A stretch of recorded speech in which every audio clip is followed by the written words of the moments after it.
سلام حبابي، اليوم غادي نعطيكم معلومة غريبة وصادمة على عيون النمر اللي ما كيعرفوهاش حتى عشاق الحيوانات. عين النمر هي الوحيدة في مملكة الحيوانات اللي كتشوف الألوان في الليل بنفس الوضوح تقريبا ديال النهار، بفضل طبقة عاكسة تسمى تبيتم لوسيدم اللي كتعكس الضوء القليل وتزيد الرؤية 6 مرات في الظلام.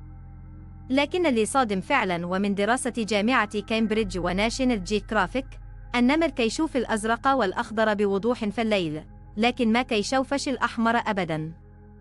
اللون الأحمر كيبان ليه أسود أو رماد غامق، يعني لو كنتي لابسة أحمر في الليل، النمر غادي يشوفك كشبح رمادي، وما كيميز الدم ولا الجروح الحمراء، غير الحركة والشكل، ولهذا كيهاجم بسرعة كبيرة.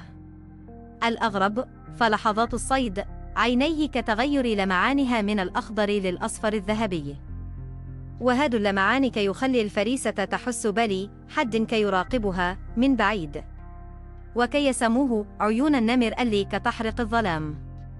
يعني عين النمر مش مجرد رؤية، هي سلاح نفسي كي يجمد الفريسة من الخوف. تصدق بل النمر كيشوف الألوان في الليل أحسن منك، لكن ما كيشوش الأحمر. واش سبق ليك تشوفي عيون نمر في الليل؟ قوليا في الكومنتات. ما تنساوش الاشتراك وتفعيل الجرس. نشوفكم قريب، سلام.